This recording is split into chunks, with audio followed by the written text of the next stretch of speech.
Bonsoir, très heureux de vous retrouver pour cette nouvelle édition de l'émission L'Esprit des Lettres, coproduite par KTO, Le Jour du Seigneur et La Procure, qui nous accueille toujours dans ce somptueux décor de librairie au cœur de Paris. Et nous avons ce soir une soirée extrêmement dense, marquée par la profondeur avec les trois ouvrages et leurs trois auteurs que nous accueillons sur le plateau. Premier caractère, donc, une véritable nourriture pour l'esprit et pour le cœur. Second caractère, je pense, des contrastes très étonnants entre, pour Jean Sévilla, qui publie chez Fayard, historiquement incorrect, disons, la manipulation et l'histoire réelle. Pour Jean-Marc Bastière, qui publie chez Stock, Les 7 secrets de la prière, j'aurais certaines idées sur la prière et ce qu'est la prière en vérité. Et puis, tellement bouleversant avec vous, Marie-Hélène Duparc-Locmaria, Eti il Sum, un ouvrage qui nous fait toucher du doigt, au fond, ce mystère de la souffrance absolue et de la joie absolue. Donc, une soirée en quelque sorte placée sous le sceau du secret levé sur l'histoire, levé sur ce qu'est vraiment la prière, et puis levé sur ce qu'est vraiment l'amour. Jean Sévilla, bonsoir. Bonsoir. Alors vous êtes un habitué du plateau, hein. Vous publiez donc chez Fayard Historiquement Incorrect, le 1 étant en rouge, c'est votre 8e livre et il a l'allure d'un pavé dans la mare puisque vous attaquez à 10 idées reçues et profondément ancrées à la fois dans l'enseignement officiel de l'histoire mais aussi dans l'histoire populaire telle qu'elle se colporte. Alors je cite ici au passage l'affaire Galilée, la Première Guerre mondiale, l'affaire Pie XII, l'islam en France. C'est une vaste fresque, on y reviendra dans le détail tout à l'heure. Mais à chaque fois, vous avez démonté en quelque sorte, avec documents à l'appui, décortiqué ce que l'on pouvait dire et ce qui était en réalité. Donc c'est redoutablement efficace, redoutablement érudit, passionnant. Et au fond, vous dessinez une fresque de l'identité française, mais également de l'identité chrétienne et catholique de notre pays. Jean-Marc Bastière, bonsoir. Bonsoir. Alors vous êtes journaliste écrivain, vous vous intéressez aux questions de religion et de spiritualité, et vous consacrez votre 6e ouvrage à une question que beaucoup se posent, croyants ou non d'ailleurs, question fondamentale sur la prière. Alors, ce n'est même pas le secret de la prière, mais les 7 secrets de la prière, hein, donc, que vous publiez chez Stock.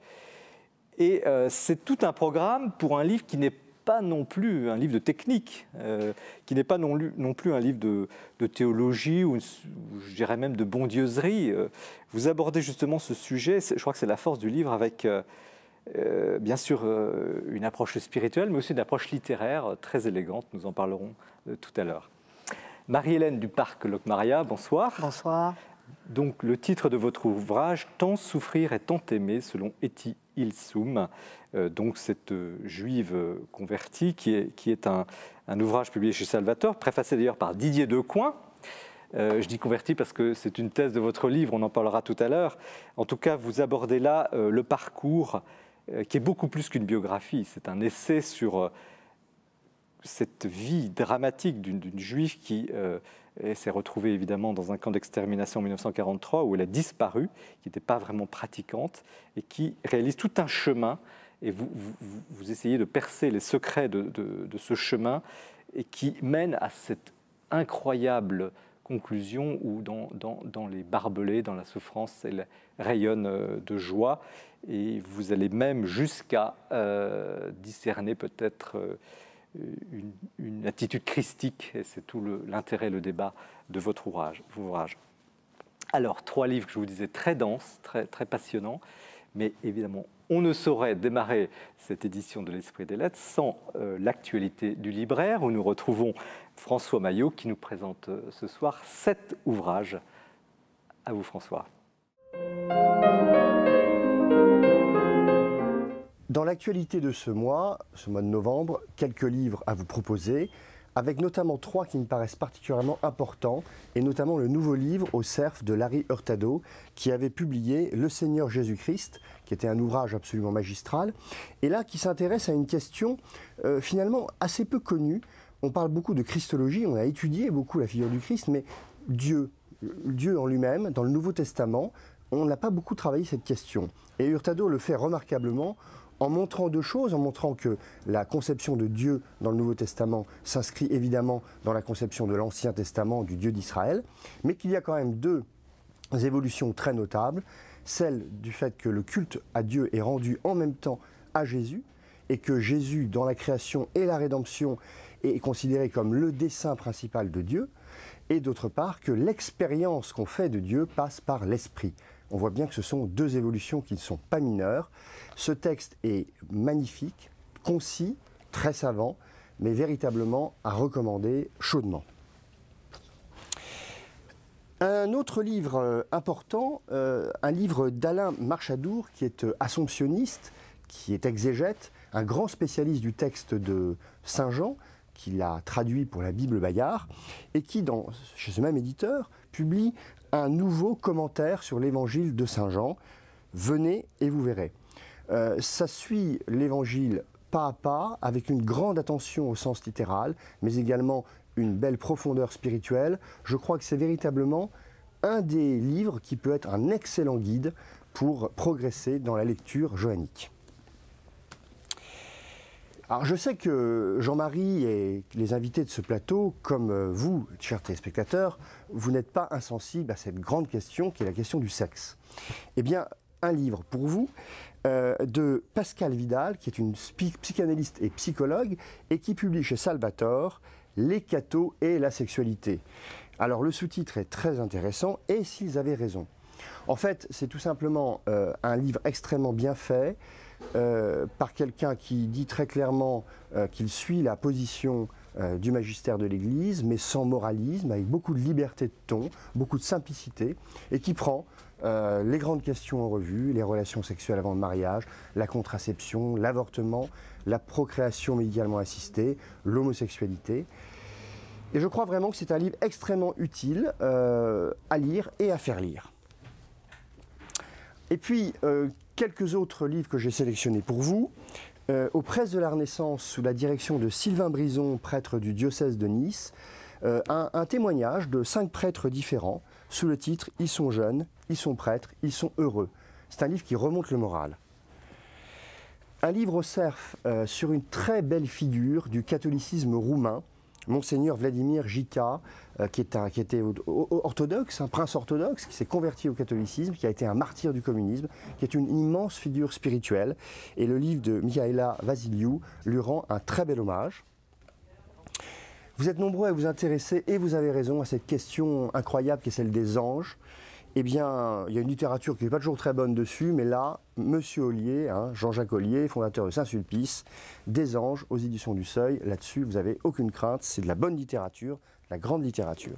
Et puis, dans un autre genre, vous êtes aussi nombreux à aimer le scoutisme, à avoir été scout, ou louveteau ou louvette. Eh bien, voilà un très très bel album aux éditions Ouest France, Antoine Pascal, Scoutisme, un siècle d'aventure. Régalez-vous, vraiment. Merci François pour cette mise en bouche. Le programme est effectivement très, très intéressant et très large. Alors, Jean Sévilla, rebonsoir. Historiquement incorrect chez Fayard. Bon, je disais tout à l'heure, presque un pavé dans la mare, mais vous aviez publié déjà en 2003 un historiquement correct qui avait déjà eu beaucoup de succès. Celui-ci démarre, on lui en souhaite. Quelle est la différence entre historiquement correct que vous publiez aujourd'hui et celui d'il y a 8 ans ? En réalité, il n'y en a pas vraiment, c'est le même projet éditorial, ce sont des sujets d'histoire que j'estime déformés par le politiquement correct, et donc que je retravaille, que je représente, non pas d'après mes propres idées, mes propres élucubrations, parce que je ne prétends nullement être spécialiste de tous les sujets que j'apporte. Moi, je lis les spécialistes et je donne des synthèses à l'usage du grand public. Voilà, effectivement, la bibliographie est très fournie par chapitre, mais quel était le projet de cet ouvrage il y a 8 ans? Quelle période couvrait-il pour ceux qui ne l'ont pas lu? Le premier historiquement correct, qui est un livre qui continue de vivre aujourd'hui bien d'ailleurs, allait du Moyen-Âge à la guerre d'Algérie. Donc le panel était large, il est également large dans celui-ci. Oui. Les deux livres ne sont pas parus chez le même éditeur, mais si on voulait en faire un seul volume, les chapitres s'intercaleraient, disons. Voilà, d'accord, donc ils se complètent, les deux se ouvrages complètent, exactement. Alors, vous n'y allez pas de main morte, hein, parce que vous attaquez le prêt à penser historique, vous parlez de la manipulation de l'histoire, donc au début. Est-ce que dans cette période, sur ces quelques années, la situation s'est aggravée ? Sur certains sujets, je pense que le paysage intellectuel, idéologique, à peu près identique, hein, mais il y a des sujets sur lesquels il y a des tensions qui se remarquent. Tout ce qui concerne l'islam notamment, il devient de plus en plus difficile d'en parler autrement que de façon positive. Voilà, ce qui me paraît une singulière conception du débat d'idées. L'islam est un objet de critique, un objet historique, il doit être objet de critique, il peut être objet de louange, bien sûr, hein, c'est pas un principe, mais enfin, pourquoi ne débattra-t-on pas librement de l'islam? Or, aujourd'hui, il s'instaure doucement, lentement, mais parfois un petit peu violemment, une certaine forme de dictature des idées dans ce domaine. Je pense à un médiéviste comme Sylvain Guggenheim qui l'a sévèrement éprouvé, parce qu'il a publié il y a quelques années un livre qui a été contesté, et on a voulu pratiquement obtenir son interdiction professionnelle. Aristote au Mont-Saint-Michel, parce que son travail consistait à démonter un petit peu la Vulgate qui voudrait que notre culture hellénique au Moyen-Âge nous était transmise par les Arabes. Alors il montre que c'est plus compliqué que ça. Et il s'est retrouvé au banc de l'université. Vous racontez ça, c'est d'ailleurs assez édifiant au début de l'ouvrage. Mais par exemple, l'évolution des programmes d'histoire, on ne va pas trop s'attarder à ce sujet, mais il y a une réforme toute récente qui semble gommer un certain nombre de chapitres importants de l'histoire de France. Oui, c'est-à-dire que dans l'enseignement primaire ou secondaire, dans l'enseignement des collèges, on a fait disparaître un certain nombre de grands personnages. Si vous voulez, actuellement, la pédagogie dominante en histoire consiste d'une part on a un très faible retour à la chronologie. Enfin, on avait fait disparaître la chronologie il y a une trentaine d'années. Aujourd'hui, il y a un très très faible retour. Mais il est vraiment extrêmement faible. Qui est tombé dans les oubliettes de l'histoire ? Il y a des grands personnages. Dans les programmes des collèges officiels, bulletins officiels de l'éducation nationale, aujourd'hui on ne traite pratiquement plus de Louis XIV, plus de Clovis pour revenir en arrière, plus de Napoléon. C'est assez effarant parce que plus de chronologie, plus de grands personnages, parce que les grands personnages c'est censé être l'histoire à l'ancienne. Aujourd'hui on fait faire de l'histoire transversale, thématique. Le résultat c'est qu'un enfant de 8, 10, 12, 13 ans pour les adolescents ne comprennent rien. Déjà qu'ils ont peu d'heures d'histoire, si en plus cet enseignement historique n'est pas chronologisé, n'est pas systématisé par des images, c'est de la pédagogie, hein. Les grands personnages, bien entendu, que l'histoire n'est pas faite que par des grands personnages, mais ce sont des images. Ils ont marqué l'école d'autrefois, et bien ça avait ses vertus. Alors il y a une immense chronologie dans votre livre, parce que vous commencez carrément par Jésus, et nous arrivons à la fin sur l'islam, on vient d'en parler. Quel est le point commun entre ces 10 chapitres, et je vais juste les mentionner rapidement, parce que Jésus de l'histoire et le Christ de la foi, ce que l'Occident médiéval doit aux Arabes, ce qu'il ne leur doit pas, Galilée, l'Église de la science, colonisation, nous ne comprenons plus la Grande Guerre, la Seconde Guerre mondiale au prisme de la solution finale, le Vatican contre Hitler, chrétiens et juifs à travers l'histoire, identité nationale, identité française, la France et l'islam. Donc, très vaste panorama. Quel est le point commun de ces 10 thèmes ? Le point commun, c'est ce qui ressortit à ce que j'appelle l'historiquement correct. Et moi, je me situe dans l'historiquement incorrect, c'est-à-dire, pour faire gros, une vision de l'histoire qui est déformée, surtout à travers 3 mécanismes. L'anachronisme, c'est-à-dire qu'on juge le passé en fonction de nos critères présents, nos critères politiques, socio-culturels, mentaux. Deuxième élément, c'est une certaine forme de réductionnisme, c'est-à-dire qu'on prend quelques éléments dans l'histoire à partir desquels on lit le passé. Et puis troisième méthode, c'est le manichéisme. On oppose sans cesse le bien au mal, on fait de la morale sur l'histoire, étant donné que le bien et le mal sont réinterprétés selon les critères contemporains. Voilà.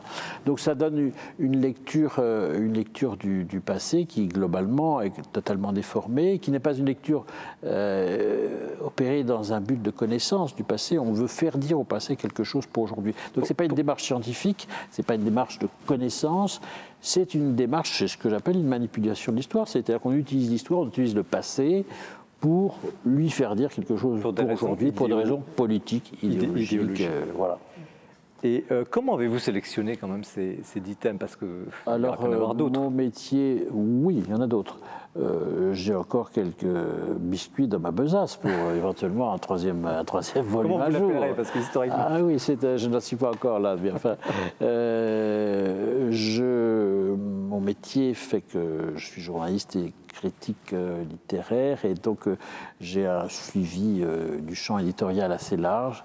Et au fond, je procède un petit peu statistiquement. C'est-à-dire que je vois le nombre de sujets qui reviennent le plus souvent et sur lesquels il me semble qu'il y a les mensonges ou les manipulations sont les plus récurrentes. Et c'est à partir de cela que j'avais bâti le plan de mon historiquement correct il y a 8 ans et que j'ai bâti le plan de ce nouveau livre. Alors, je vais faire passer un petit examen.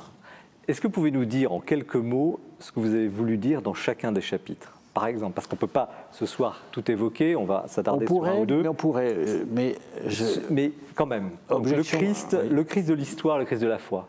Oui, je vais répondre, mais vous me permettez une objection? Je vous en prie. Je vais justement, l'historiquement correct se fonde sur des simplifications abusives. Et donc moi, je ne veux pas non plus tomber dans ces... Non, c'est pas pour me défausser. Ce n'est pas pour me défausser. Vous voyez ce que je veux dire? C'est qu'on ne peut pas répondre à un problème historique complexe en 3 phrases. Voilà. C'est ça que je veux dire. Et donc moi-même, et je n'oppose pas un manichéisme à un autre manichéisme inversé, etc. C'est très important. Pour moi, dans ma démarche, j'essaye d'avoir une démarche d'historien. J'entends bien. Vous êtes aussi journaliste, alors vous pouvez nous dire quand même en quelques mots. Mais je suis aussi journaliste et en effet, j'ai appris à faire des synthèses qui m'aident à faire ce type de livre. Voilà. Donc, alors Jésus de l'histoire, Jésus... en 3 mots, il y a mes cibles, et je les nomme. Il y a Frédéric Lenoir, qui est aujourd'hui le monsieur religion sur beaucoup de grands médias. Il y a les films de Prieur et Mordillat. Très schématiquement, on nous explique qu'au fond, on ne sait rien du Jésus réel de l'histoire et que le Jésus qui nous a été transmis par la culture occidentale est un Jésus qui a été fabriqué postérieurement par les premiers chrétiens, puis par l'Église. Voilà. Or, je pense au contraire que la recherche, de nouveau, aujourd'hui, prouve que, eh bien, on sait de plus en plus de choses sur le Jésus réel, celui qui a vécu, Jésus de Nazareth, et on s'aperçoit qu'il y a des concordances de plus en plus frappantes entre ce qui est dit de lui dans les Écritures et ce que nous pouvons prouver scientifiquement. Voilà. Alors, effectivement, vous m'avez convaincu, on ne va pas faire la liste, et d'ailleurs les lecteurs se référeront à votre ouvrage, mais ce que j'aimerais, c'est que peut-être vous nous disiez qu'est-ce qui vous est, dans tous ces dossiers, qu'est-ce qui vous est apparu le plus grave, parce que il y a des aspects, des sujets théologiques, Jésus, il y a des sujets très politiques, l'identité française, la Seconde Guerre mondiale. Quel est le thème qui vous a le plus passionné, emporté en quelque sorte, ou révolté? Je ne suis pas en révolte, donc j'essaie d'avoir un regard rationnel. Si vous me demandez le sujet dont je suis le plus content, alors ça c'est un regard subjectif, mais en même temps objectif. C'est mon regard sur la Seconde Guerre mondiale. Voilà, mon chapitre sur la Seconde Guerre mondiale, comment la Shoah, cette tragédie, s'articule dans l'histoire de la Seconde Guerre mondiale. Voilà, c'est un sujet délicat, aujourd'hui qui peut être sensible pour toutes les raisons qu'on connaît, parce que le drame est là. Les victimes sont survivants, il y en a encore, et j'ai voulu je pense que c'est un chapitre que je n'aurais pas écrit il y a 10, 15 ou 20 ans, 30 ans, parce que je n'avais pas la maturité nécessaire ni les connaissances nécessaires. Aujourd'hui, je pense que ce que j'ai écrit est vrai. Voilà. Alors, on peut ne pas partager mon avis, mais enfin, j'ai essayé d'avoir un jugement équilibré, en raison. Voilà, alors, à l'intérieur de cette thématique, en tout cas très large, il y a la question de l'Église et Hitler. Et effectivement, là, vous avez, et c'est un peu le sujet de notre émission, vous redressez en quelque sorte la figure de l'Église catholique dans ce combat contre le nazisme. Est-ce que vous pourriez nous dire quelles ont été les grandes étapes de ce combat, et dont on a l'impression, après coup, que finalement l'Église n'a rien fait, et pourtant vous démontrez tout le contraire? Oui, alors on connaît la vulgate médiatique sur le sujet. L'Église n'aurait rien fait, Pie XI n'aurait rien fait, le cardinal Pacelli, futur Pie XII, n'aurait rien fait. Et une fois pape, il se serait tu pendant la guerre, les silences de Pie XII, tout ça date. Cette polémique a été lancée en 1963 par la pièce Le Vicaire de Roux. Moi, j'ai exposé les faits tels qu'ils se présentent. Les faits, c'est que le cardinal Pacelli, à Rome, il connaissait très bien l'Allemagne. À Rome, il suivait les dossiers. Quand il était secrétaire d'État de Pie XI, il suivait particulièrement les affaires de l'Église d'Allemagne. Il a suivi avec beaucoup d'inquiétude la montée du nazisme. Et c'est lui qui a aidé les évêques allemands qui voulaient bien se mettre en pointe contre le nazisme, qui les a aidés à se mettre en réflexion et en action sur ce sujet. Donc le futur Pie XII donc, a discerné très tôt le danger du nazisme. Absolument, très tôt. Les textes sont là. Il a encouragé, je crois que vous mettez en évidence cette correspondance entre lui et les évêques allemands. Les évêques allemands, on sait qu'il est dans la pratique, c'est le cardinal de Munich qui a été le rédacteur principal de l'encyclique de Pie XI, Mitbanden der Sorge, mais on sait que Pie XII a suivi ce texte de près. Il y a des archives du Vatican, 4 versions de l'encyclique corrigées de la main de Pacelli. Donc qui se traduit cette encyclique pour les non-initiés? Avec un souci brûlant, nous nous inquiétons pour l'Église d'Allemagne, c'est le Saint-Père qui parle. Qui est daté de 1937. 1937. Donc ça, c'est la première phase. Église qui a été lue dans toutes les églises d'Allemagne le jour des rameaux, dimanche des rameaux. Et qui a coûté cher. Qui a coûté cher à l'Église d'Allemagne immédiatement, parce qu'il y a eu des saisies, des prêtres, des laïcs emprisonnés, enfermés dans des camps. Il y a tout un martyrologe du catholicisme allemand qui est tout à fait inconnu. Voilà. Et vous racontez comment ce texte est arrivé en secret en Allemagne, a été diffusé dans les paroisses pour être lu le jour J. Exactement. Alors ça, c'est la première phase. Et donc, c'est la première phase. C'est la première phase. Il y a, dans l'Église d'Allemagne, il y a des très belles figures de prélats anti-nazis, ayant pris conscience du danger très tôt. Il y a aussi, et je le dis parce que je ne fais pas l'histoire manichéenne, il y a aussi des prélats un petit peu plus modérés. On ne voit pas de complicité avec le nazisme, mais c'était assez compliqué de concevoir. D'abord, il fallait comprendre ce que c'était que le nazisme. Ce n'est pas évident au départ. Je veux dire, nous, on le juge avec le recul du temps. Et puis, il ne faut pas oublier que les évêques allemands étaient aussi allemands. Et voilà. Et donc, il y avait aussi une forme de... les Allemands avaient, le peuple allemand, et je pense que les catholiques allemands aussi, il ne faut pas rêver, il y a eu un désir de revanche politique, temporelle, sur ce qu'ils avaient vécu en 1918. Et donc, ce désir de revanche a pu aussi traverser, et a traversé de fait, le catholicisme. Et vous suggérez tout de même, alors sans faire de polémique inutile, que, disons, les protestants, qui était une forte... c'est pas de la polémique, c'est inscrit dans les chiffres. C'est politiquement correct de le dire. Oui, mais c'est la stricte vérité. Était peut-être plus le protestantisme a été plus fragile, oui, devant le nazisme, oui, c'est évident. Et d'ailleurs, en 1932, les élections qui préparent l'accession du Parti nationaliste au pouvoir, dans les régions protestantes, le parti nazi fait un score bien plus important, mais beaucoup plus important que dans les régions catholiques. Et quand on superpose les cartes, c'est très frappant. Alors vous mettez aussi en évidence que la politique allemande, les catholiques en politique, le Zentrum, a joué un rôle quand même décisif à un moment donné. Disons que le centre a accepté et voté pour Hitler. Fait, non, il ne faut pas le dire, il faut pas le nier. Hein, je veux dire, donc le Zentrum a fait un mauvais calcul. Alors il faut aussi se mettre dans le contexte. Il y avait une sorte de complexe politique des catholiques allemands qui avaient vécu le Kulturkampf de Bismarck, c'est-à-dire une forme de persécution. Et au fond, ils étaient un petit peu des citoyens de seconde zone, les catholiques allemands à l'époque. Ça on l'oublie aussi. Mais donc, en effet, il y a eu un moment où Hitler a fait taire son paganisme radical et il a entrepris un petit peu une entreprise de séduction. Et le Zentrum, c'est-à-dire le parti catholique du centre, s'est fait circonvenir et a accepté de voter les pleins pouvoirs. Et après, n'a plus qu'à s'autodissoudre. On se porte un peu en avant parce qu'effectivement, le temps passe, tout ça est passionnant. Voilà. Le drame, donc d'une part, non pas que ce soit un drame, Pie XII est élu pape, le déclenchement de la déflagration, la persécution, l'extermination, le programme d'extermination des Juifs.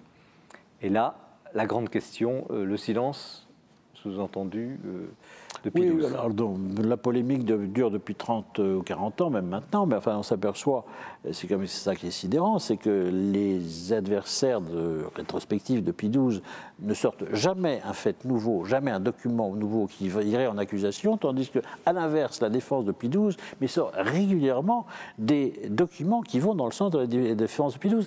Et sachant que les défenseurs de Pie XII, attention, ne sont pas simplement des bons catholiques, on a aujourd'hui des voix juives et des voix juives autorisées.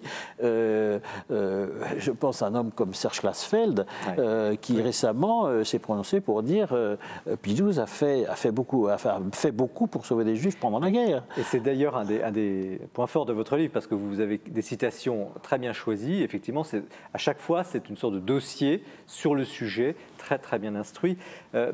Marie-Hélène du Parc Club Mariette, vous avez travaillé indirectement cette question, on y reviendra tout à l'heure, cette période. Comment vous avez réagi à la lecture écoutez, moi j'ai presque fini votre livre, j'adhère partout, je mets oui, ça me va et tout, donc je suis complètement convaincu de ce que vous dites. Vous le dites en plus clairement et de manière agréable pour le grand public. Donc vous avez découvert des choses sur cette période c'est la manière dont ça a été dit que je trouve très agréable, parce que ça remet vraiment les points sur les i très bien. Voilà, et ça fait remémorer. C'était souvent des choses que je savais, mais par bribes ou mal remises. Là, j'ai trouvé que c'était une synthèse très, très, très commode à avoir sous le bras quand on veut discuter de ces choses-là avec quelqu'un. Voilà. Alors, ça introduit le deuxième thème qui est, au fond, l'Église et le judaïsme, qui n'est pas tout à fait la problématique de la Seconde Guerre mondiale, qui est aussi un autre grand mouvement de ce livre. Donc, qu'est-ce que vous avez voulu montrer ? Écoutez, moi, j'ai été... Il y a deux choses qui m'agacent un petit peu comme... voilà, quand je suis... Il y a d'une part un discours que je trouve injuste.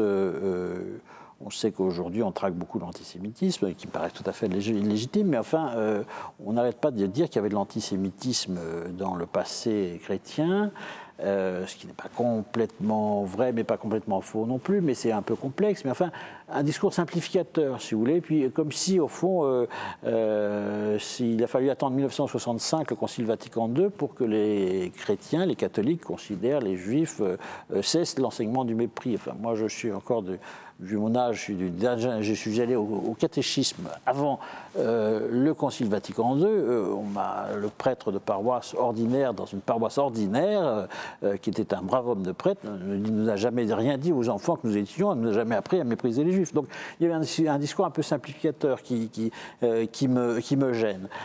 Par ailleurs, vous remontez donc pièce par pièce, vous démontez donc je dis il faut poser l'histoire des relations compliquées. Le judaïsme, le christianisme est né au sein du judaïsme, donc leur histoire a été une séparation. La première histoire commune a été une séparation qui s'est faite dans la douleur, qui a laissé des traces des deux côtés. Voilà. Alors, il ne faut pas non plus avoir un regard angélique. Oui, je pense que la société de chrétienté a sûrement été dure pour les non-chrétiens, c'est évident. Et puis avec la modernité, on est arrivé à une vision plus équilibrée, laissant plus de place aux minorités religieuses. Mais enfin, ne réduisons pas le passé chrétien à une opposition entre juifs et chrétiens. Il y a eu aussi des périodes de concorde, des phénomènes de dialogue, des phénomènes de connaissance mutuelle qui sont très importants. Et puis, on s'aperçoit, pour revenir au Concile, que la déclaration Nostra Aetate, qui est au fond le premier texte moderne de l'Église, qui porte un regard un peu théologique, c'est un texte d'ailleurs assez court, hein, sur le judaïsme, eh bien, il a des antécédents. Il n'est pas né du 1965 comme ça, ex nihilo. N'accusons pas non plus l'Église préconciliaire d'antijudaïsme, d'antisémitisme systématique. Oui, mais alors, une culture anti-juive, il faut le dire, un anti-judaïsme catholique qui a existé tout au long de l'histoire de l'Église, c'est évident. Mais enfin, attention, ça n'était pas la position du magistère, et notamment la théorie de l'expression du peuple déicide, c'est une expression qui n'a jamais été employée par le magistère de l'Église. Alors, il ne faut pas confondre, il y a différents niveaux dans l'Église, hein, je veux dire, il y a les passions mauvaises qui peuvent abîmer les hommes, des idées fausses, hein, c'est évident, mais il ne faut pas les attribuer indistinctement à l'institution Église. Marie-Hélène Duparc-Locmaria, là on est en plein au cœur du sujet qu'on abordera tout à l'heure, cette vie justement qui a été traversée par cette question. Oui, d'une part, et puis d'autre part, moi je travaille actuellement avec une philosophe juive dont une des thèses est de dire que justement, qui corrobore un peu ce que vous dites, que l'antisémitisme est une création qui vient à partir de la philosophie des Lumières et qui aboutit au nazisme et à l'extermination, et qu'avant, c'est par période. Il y a des moments où, parce que les Juifs sont souvent au mauvais endroit, il y a les Juifs de cour, ils sont entre l'intendant et le paysan, etc. Et que avant, c'était de l'anti-judaïsme. Et je l'entends toujours dire, l'anti-judaïsme de l'Église, c'est un bonheur à côté du reste. Donc, bon. Jean-Marc Bastière, vous êtes aussi un homme de culture, vous partagez cette analyse ? Oui, tout à fait. D'ailleurs, je dois dire que, de façon générale, le livre de Jean Sévilla c'est un livre de conviction, enfin, qui n'hésite pas à dire des choses, mais en même temps, c'est un livre qui est modéré. Profondément, enfin, qui a le sens de la nuance. Donc je partage effectivement ce point de vue sur les rapports entre chrétiens et juifs, qui tout au long de l'histoire est difficile, qui est aussi celui de l'apprentissage de l'altérité. Et ça, c'est très important. Qu'est-ce qui vous a le plus marqué dans cette lecture ? C'est difficile à répondre. Tout m'a marqué. Sur le chapitre sur la Première Guerre mondiale m'a bien marqué, puisqu'en fait, l'idée qu'on se fait des poilus, ça témoigne en fait de la tendance que nous avons à finalement à vouloir projeter sur le passé ce que nous sommes. Et ça, c'est pas être dans la vérité. C'est le poète T.S. Eliot qui disait nous autres contemporains, nous tendons à devenir des provinciaux de l'esprit, non pas pour la province géographique, mais pour par rapport à l'immensité de l'histoire. Et si nous voulons être des hommes complets, nous devons comprendre ce qui s'est passé. De cette façon-là, nous sommes des hommes d'avenir. Et le livre de Jean Sévilla nous aide à cela. Alors, Jean Sévilla, quelles seraient les conséquences les plus inquiétantes sur le plan culturel, justement, de cette inculture, de cette manipulation de l'histoire ? C'est une rupture de transmission, si vous voulez. Un pays, une civilisation et même une église, c'est une continuité à travers les générations. Or, ne pas aimer son passé, ne pas aimer son histoire, c'est vouloir se couper de ses racines. Mais un arbre qui se coupe de ses racines meurt. On vit du passé aussi. On ne faut pas vivre dans le passé, mais on vit aussi du passé, de cet héritage. En tout cas, vous nous le faites revivre avec brio et surtout de façon extrêmement documentée, précise. Et comme disait tout de suite Jean-Marc Bastière, il est difficile de vous prendre en défaut de parti pris parce que vous donnez les points de vue. Et tout ça est très, très étayé à la manière d'un historien. Merci Jean Sévilla donc pour Historiquement Incorrect, publié chez Fayard. Ce qui nous amène, hélas, le temps passe toujours trop vite, surtout sur des sujets passionnants comme ça. Nous arrivons donc à l'heure du coup de cœur qui est présenté par Mathilde Mailleux. sur un sujet assez intriguant.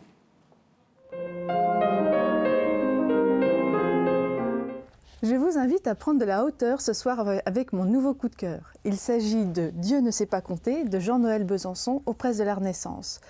Dieu ne sait pas compter, c'est un titre un peu prédestiné, un titre qui fait mouche dans cette période si difficile que nous traversons de crise financière.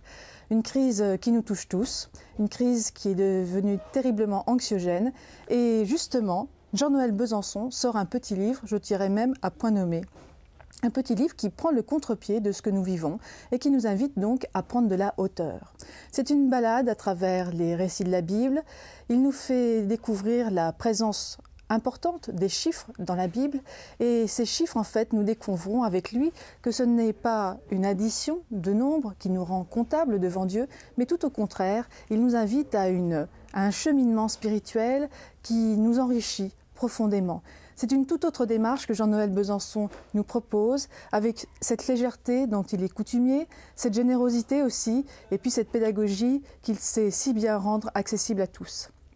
C'est un ouvrage vraiment formidable, vraiment j'ose le dire, un ouvrage qui m'a allégé l'esprit, qui donne du sens, qui nous fait prendre du recul sur ce que nous vivons, qui parle d'altérité, de gratuité, d'amour, et c'est bien cela dont nous avons le plus besoin. Alors si je peux vous conseiller quelque chose, c'est de glisser ce livre en plus de ces cadeaux de Noël qui nous attendent et que nous allons offrir, car comme vous le savez, quand on aime, on ne compte pas. Merci Mathilde, vous êtes décidément très convaincante et ça nous introduit très naturellement à la suite de cette émission qui a démarré sur quelque chose d'assez historique et puis nous allons maintenant vers le spirituel et l'amour dont vous venez de parler. Jean-Marc Bastière, donc vous publiez chez Stock un petit livre mais qui est très dense donc intitulé « Les 7 secrets de la prière ». Alors, écoutez, j'ai envie de commencer par le dernier secret, allons-y, hein, et vous poser la question, mais que deviennent nos prières? Mais que deviennent nos prières, Jean-Marc Bastière? Dieu seul le sait. Que deviennent nos prières? Toutes nos prières ont une réponse, mais on ne sait pas laquelle. Et la foi, c'est savoir que ces prières reçoivent une réponse. On peut la recevoir immédiatement, on peut ne pas la recevoir tout de suite, on peut la recevoir plus tard dans notre vie. Et on peut la recevoir alors qu'on ne sait pas qu'on l'a reçue, mais on se transforme intérieurement, notre regard change, on a la force de marcher, on a la force de continuer, et la réponse, on la sait voilà, quand le chemin est parcouru. Et puis il y a une partie de la réponse, on ne le saura que dans l'éternité. Et vous évoquez aussi cette portée universelle de la prière. Qu'est-ce que ça veut dire? Ça veut dire que elle a une influence, elle peut toucher beaucoup plus large que... Oui, toutes nos prières ont une portée universelle, même nos prières individuelles. Dans nos prières, nous pouvons partir de ce que nous sommes, de ce qui vraiment nous tient à cœur, et même de nos soucis les plus quotidiens. On dit souvent dans la prière, on idéalise, mais non, il faut partir de ce qu'on est. Mais la prière, peu à peu, nous transforme et prend une dimension universelle. Cette transformation, la prière. Alors, vous êtes convaincu par votre sujet et le livre en témoigne. Qu'est-ce qui a déclenché ce livre chez vous? Pourquoi? C'est pas évident, vous êtes jeune journaliste, vous attaquez un sujet qui n'est pas forcément grand public, enfin, quoique. Qu'est-ce qui, un jour, vous a poussé à Alors, je dirais aborder que cette question? c'est d'abord un besoin. J'ai écrit ce livre parce que j'avais un besoin voilà, profond de l'écrire. Ça, alors d'où ça vient, c'est difficile à dire. C'est comme une... Voilà, ça remonte à loin. C'est comme une source souterraine qui à un moment jaillit et voilà, il fallait que je l'écrive. Peut-être. C'est une quête ou un trop-plein chez vous? Vous cherchez à mieux comprendre la prière ou vous en vivez et vous voulez le faire partager? Je dirais les deux. Je désire le faire partager et en même temps, je suis en quête. Enfin,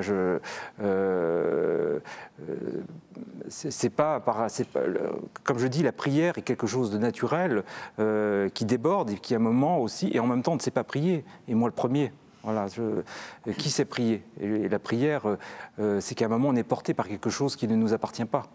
Alors, est-ce que vous êtes... on apprend, mais est-ce que vous êtes un homme de prière, ne sachant pas prier? Alors je prie, oui, je prie. Alors je suis un homme de prière, je n'aurais pas cette prétention. Mais, Vous êtes un laïc, hein, vous êtes... Oui, tout à fait. Mais je prie, mais la prière a une importance dans ma vie. Je sais que quand, par des moments, la prière est une relation d'amour et que toute relation passe par des hauts et des bas chez moi. Hein. Et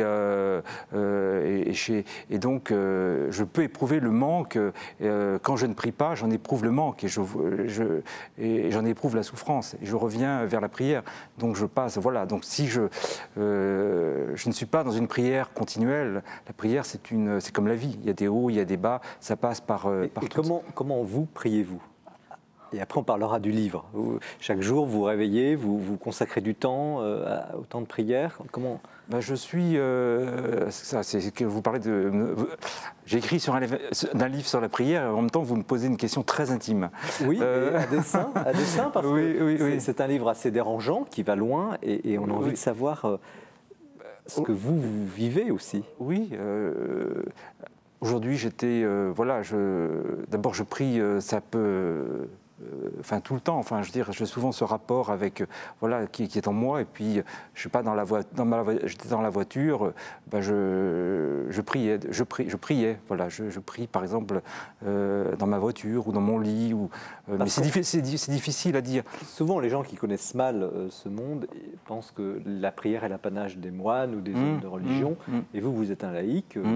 Vous êtes un journaliste, un écrivain. Je ne suis pas en prière continuelle comme les moines, parce que c'est une vocation. Mais je dirais que c'est un rapport à la source, c'est un rapport à ce qui fait la vie. Voilà, ça me ramène à l'essentiel. La prière, c'est ce qui me ramène à l'essentiel. Et quel est l'essentiel que vous avez voulu transmettre à vos contemporains ? Parce qu'un livre comme ça...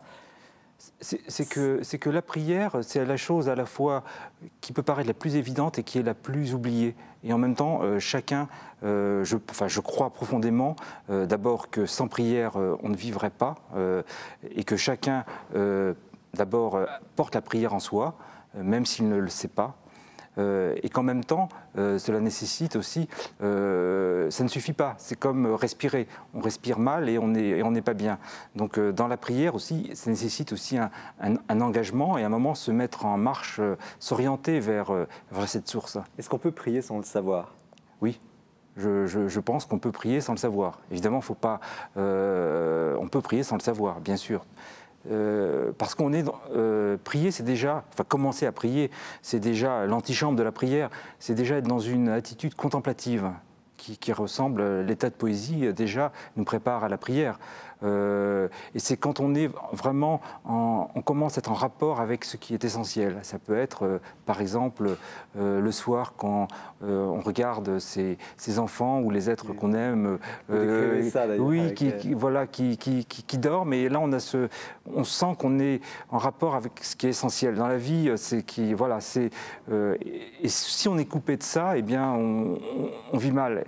Et prier, c'est revenir vers ce qui est en fait le but de la vie, qui est la vie elle-même. C'est pas la prière, c'est pas séparer de la vie, c'est la quintessence de la vie. Donc tout ce qui est vivant, tout ce qui nous ramène à la prière. C'est pas séparer de la vie. Pourquoi vous employez le mot secret ?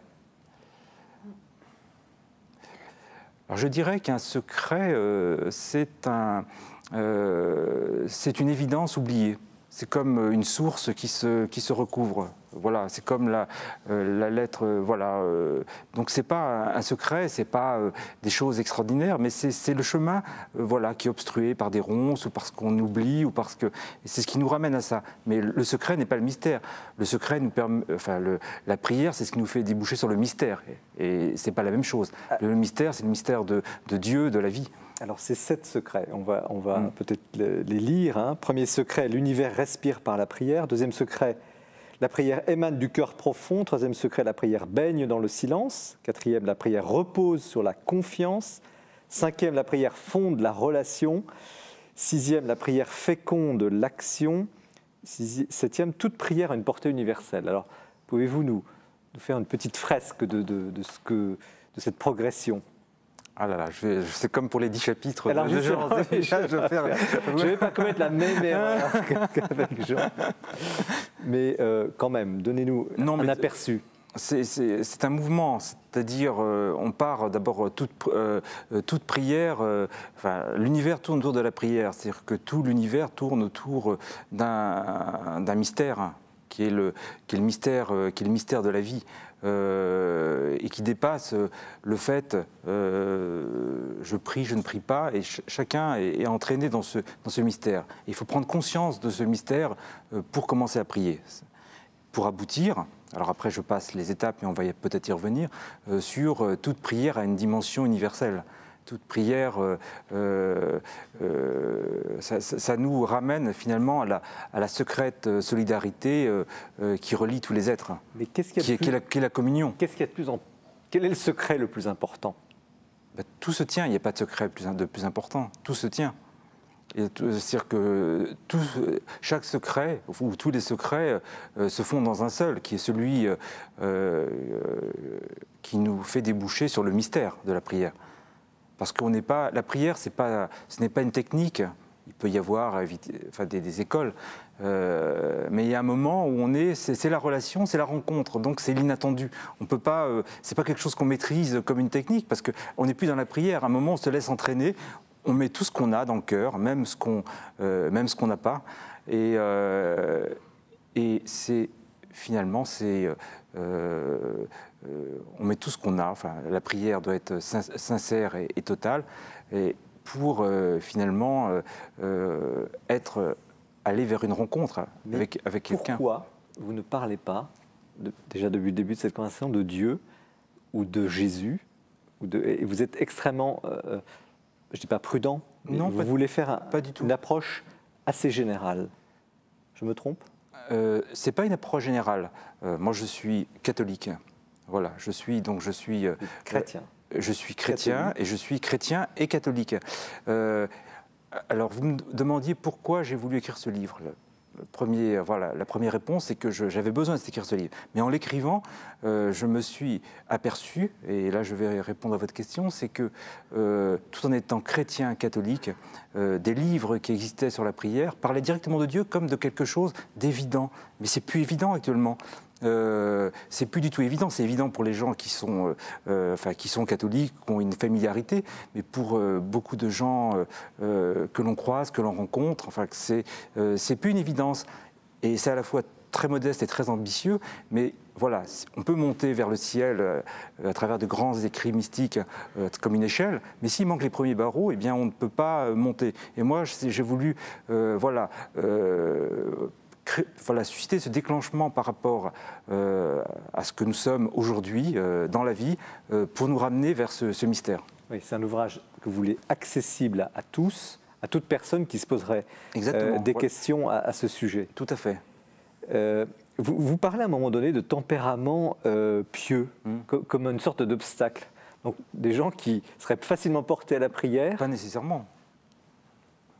C'est pas nécessairement un obstacle. C'est vrai qu'on a un tempérament plus ou moins pieux. Il y a des personnes qui sont pieuses, d'autres qui le sont moins, d'autres en apparence pas du tout. Mais c'est pas pour cela qu'il n'y a pas une vocation universelle à la prière. Mais est-ce qu'il y a des obstacles, un peu des gros rochers là qui se mettent en travers quand on veut essayer de se mettre en prière? Quelqu'un, par exemple, qui ce soir nous écouterait dirait tiens, c'est vrai, je prie peut-être pas assez ou pas beaucoup. Oui, quels seraient-ils ces obstacles? En même temps, je veux dire qu'il y a un paradoxe, c'est-à-dire que la prière, c'est quelque chose qui est naturel, qui est consubstantiel à notre nature, et en même temps, c'est une lutte. Tout nous pousse à ne pas prier. Donc, prier, c'est aussi un combat, et ça peut être des fois un combat dur. Il ne faut pas se le cacher. On n'est pas dans la facilité nécessairement, loin de là. Mais à propos, justement, je rebondis sur ce mot combat, parce que le livre dont on va parler tout à l'heure, Marie-Hélène Duparc-Locmaria, c'est un combat magistral. Est-ce que vous avez, à la lecture du livre de Jean-Marc Bastière, retrouvé senti des points communs Oui, absolument. J'ai trouvé que, moi je décris un peu comment elle s'y prend, mais lui révèle parfaitement les détails, la manière de s'y prendre et tout. Et je regrette de ne pas avoir eu ce livre il y a 3-4 ans, parce que je cherchais des choses sur la prière et je n'avais pas trouvé grand-chose qui m'inspire ou qui me... donc ce livre, je l'ai trouvé très commode, agréable et remettant les points sur les i. Cela dit, ce que vous appelez l'universel de la prière, la meilleure illustration que j'en avais lue, c'était un vieux livre de Jacques Ellul sur l'Apocalypse, qui a au moins 40 ans, qui est une des meilleures études que je connaisse sur l'Apocalypse, où il dit très très bien que la prière, c'est la colonne vertébrale du monde. S'il n'y a pas de prière, le monde s'écroule. Et ça, je crois que c'est vrai. Et alors, bon, là, dans mon livre, je parle de la prière d'Etty Hillesum qui vit de ça. Et c'est tout à fait un combat, c'est tout à fait... Et pour finir, bon, ce que je retire de tout ça, c'est que la seule prière qui marche, si l'on peut dire, c'est la prière de louange. Voilà, tout le reste. Et les prières de demande, il faut s'en méfier comme de la paix. Alors ça, c'est un autre débat. Qu'est-ce que vous en pensez, Jean-Marc?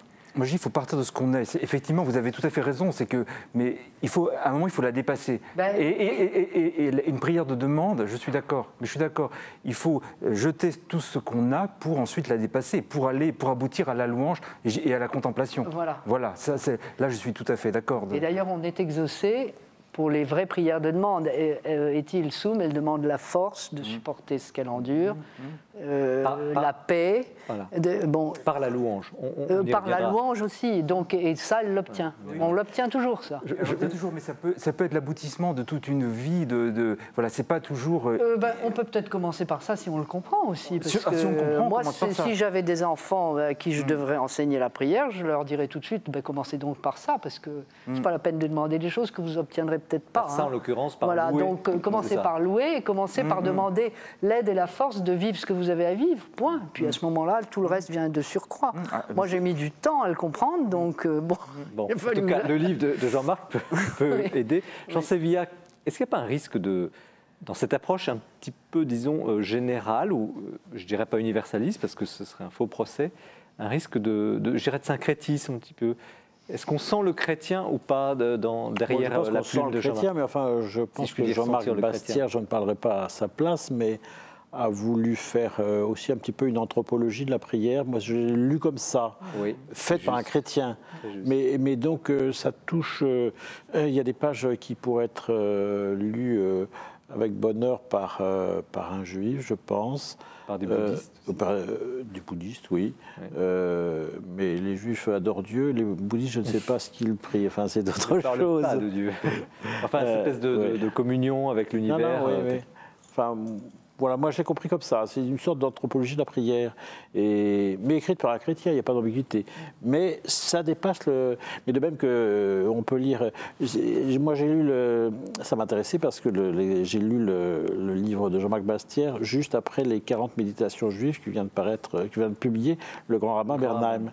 Et je me suis fait la même réflexion. Enfin, il y a des textes de méditation juive du grand rabbin Bernheim qui, moi, chrétien, m'ont touché. Je me suis dit qu'il y a des méditations de Jean-Marc Bastière qui doivent pouvoir toucher un juif esprit aussi. Voilà. Et en l'occurrence, vous, dans ce livre, vous avez été saisi ou vous avez découvert J'ai été très admiratif parce que personnellement, je serais incapable d'écrire ce genre de choses. Voilà. Non, c'est vrai, moi, je n'ai pas ce type d'esprit d'écriture. Mais c'est un livre qui m'a fait réfléchir, que j'en parle autour de moi. Voilà, c'est très, je dis ça sincèrement, je veux dire.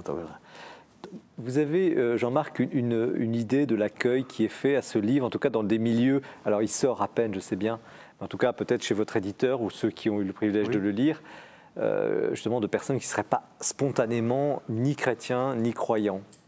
Oui, tout à fait. Là, récemment, actuellement, ce que je vois pour les personnes qui l'ont eu entre les mains et qui l'ont lu, ou qui l'ont lu en partie, c'est que des personnes qui ne sont pas plutôt éloignées de la foi se disent voilà, finalement, j'avais des idées fausses, et les idées fausses créent un blocage. Et du coup, là, récemment, j'étais dans un reportage en Tunisie et j'ai rencontré un photographe qui était d'un journal, mais qui disait, il a eu mon livre entre les mains. Lui, il est plutôt rap, etc., banlieue, à la fois très, très intéressant, mais c'est sa culture. Et il me dit, voilà, ça l'a beaucoup intéressé, et il m'a dit, voilà, ça me fait dire, voilà, peut-être que je priais sans le savoir, ça va me pousser finalement à aller plus loin. Voilà. Donc c'est le... D'accord. Alors, question quand même qui apparaît, quel Dieu prie-t-on? Quel Dieu prie-t-on? On parlait des Juifs, on a parlé peut-être des musulmans, on parle des chrétiens. Mais il n'y a qu'un seul Dieu. Donc il n'y a qu'un seul Dieu. On peut se faire une fausse idée de Dieu. On peut se faire, si c'est un Dieu d'amour. Hein. Si on est chrétien, c'est un Dieu d'amour et c'est un Dieu qui est Trinité, donc qui est communion, qui est relation. Donc c'est un Dieu qui n'est pas solitude. Hein. Donc ça c'est très important. Vous disiez si c'était. Mais pourtant beaucoup de gens sont persuadés que les chrétiens, les Juifs, les musulmans et d'autres prient des dieux différents. Alors, ils sont peut-être mal informés, mais c'est courant. Après, selon l'idée que ce que l'on se fait de Dieu, on peut prier imparfaitement. Mais en tout cas, il n'y a qu'un seul Dieu. Voilà, je n'ai que ça à répondre. Jean Sévilla, qu'est-ce que vous en pensez?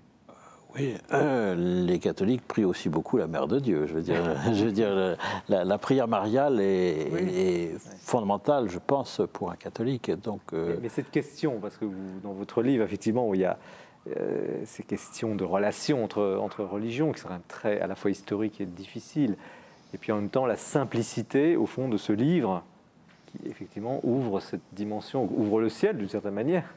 Vous dites, il n'y a qu'un seul Dieu. Ah oui, je crois aussi qu'il y a un seul Dieu. Maintenant, il y a plusieurs conceptions de Dieu, mais comme je ne fais pas de syncrétisme, pardon, mais je ne suis pas le. Moi, je pense que Dieu, à un moment, a envoyé son Fils sur terre, et donc tout le monde. C'est ce qui va nous différencier d'autres confessions qui croient aussi en Dieu, qui elles aussi en Dieu. Madame, il y a des approches, comment vous sentez ça? Moi, je me souviens d'un professeur qui nous martelait, nous serinait, Dieu n'existe pas, on a des images de Dieu, on se fait une idée de Dieu, donc chacun a un petit peu la sienne.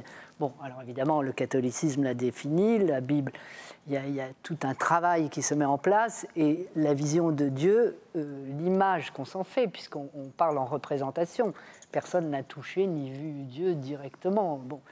Donc ça, c'est très intéressant, et justement, Etty Hillesum a finalement une image de Dieu qu'elle n'a pas inventée, qui existait déjà, mais qui n'est pas ce Dieu tout-puissant, qui n'est pas ce Dieu vengeur, qui n'est pas ce Dieu Père devant lequel on tremble, ce Dieu omnipotent. C'est un Dieu qui finalement nous a laissé le monde à notre responsabilité. On en fait ce qu'on en fait, et au moment du nazisme, le monde n'est pas dans sa plus grande gloire, le monde des êtres humains. Et elle dit, on ne peut pas le rendre responsable de ce que nous faisons nous, et ce pauvre Dieu, il faut l'aider. Donc je trouve ça assez étonnant, parce que moi je n'avais jamais eu cette approche avant elle. On y reviendra, on va détailler tout à l'heure. Donc c'est l'image de Dieu, pour dire qu'il y a... Elle ouvre, le thème de la communion spirituelle. Elle communie en fait quasiment à une vision de Dieu qui serait presque une vision chrétienne. On y viendra tout à l'heure. Oui. Comment vous évoquez d'ailleurs, vous évoquez Etty Hillesum dans votre ouvrage? Absolument. Je l'évoque en fait dans une rencontre que j'avais... dans une rencontre avec le prieur de la Grande Chartreuse. Voilà. Quel privilège d'ailleurs de l'avoir rencontré. Oui, absolument. Et c'était une expérience, parce qu'on est aspiré par un silence, qui est d'abord le silence de la nature, et peu à peu on est amené vers un silence surnaturel, qui est très très impressionnant. Vous le décrivez d'ailleurs fort bien. Et alors, il vous parle il m'a parlé spontanément. Il disait, voilà ma lecture actuellement, avec admiration, voilà Etty Hillesum. Je me souviens, parce que c'est ce qu'il a dit, voilà cette phrase d'Etty Hillesum, ce que Dieu cherche en l'homme, c'est Dieu. Et je me souviens de ça. Et ça m'a frappé. Ce que Dieu cherche en l'homme, c'est Dieu. Oui. Et ce qui m'a frappé chez ce grand spirituel, ce chartreux, c'est que voilà, à travers tout ce qu'il m'a dit également, c'est que tout en étant catholique et profondément catholique, enraciné dans le catholicisme, en même temps il y a un désir de communion universelle. Et le personnage effectivement d'Etty Hillesum fait partie de cette communion, c'est-à-dire que l'Église est enracinée, est incarnée, et en même temps il y a une Église invisible qui est beaucoup plus vaste qu'on l'imagine, qui est la communion des cœurs.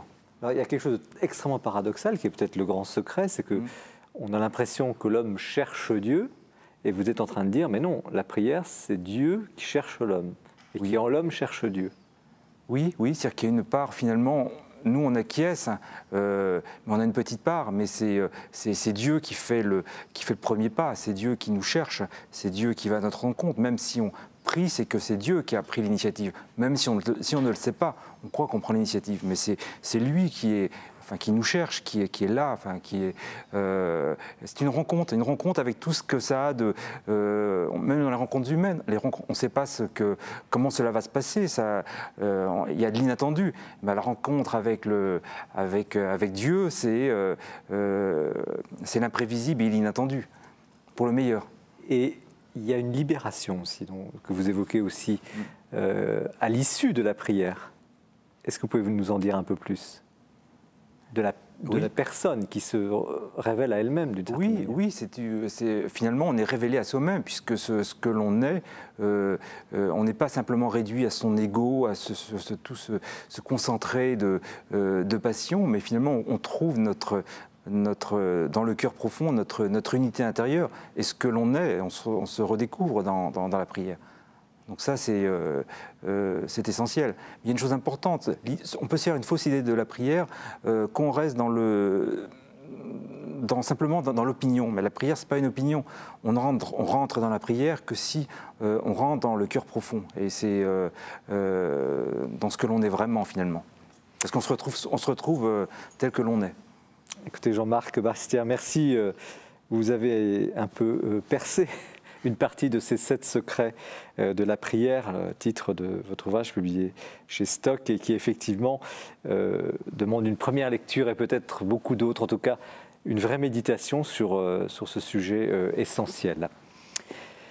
Ce qui nous amène, hélas, il faudra encore beaucoup de temps, parler plus, échanger plus, mais l'émission court et nous avançons.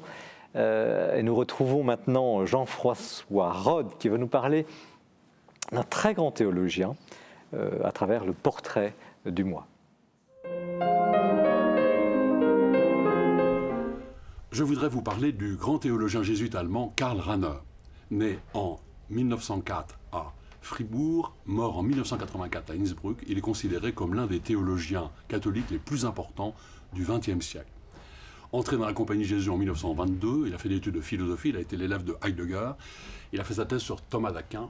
Et après le nazisme, en fait, il a passé sa vie à enseigner la théologie dans les grandes universités allemandes, à Munich, où il a succédé à Romano Guardini, à Münster, à Innsbruck. Et évidemment, épisode très important, il a été appelé par le pape à faire partie de la commission théologique préparant Vatican II. Et pendant le concile, il a eu un rôle très important, en particulier sur les 2 grandes constitutions, sur l'Église et sur la révélation. Il a laissé évidemment une œuvre considérable, mais pratiquement plus aucun de ses textes n'était disponible en français.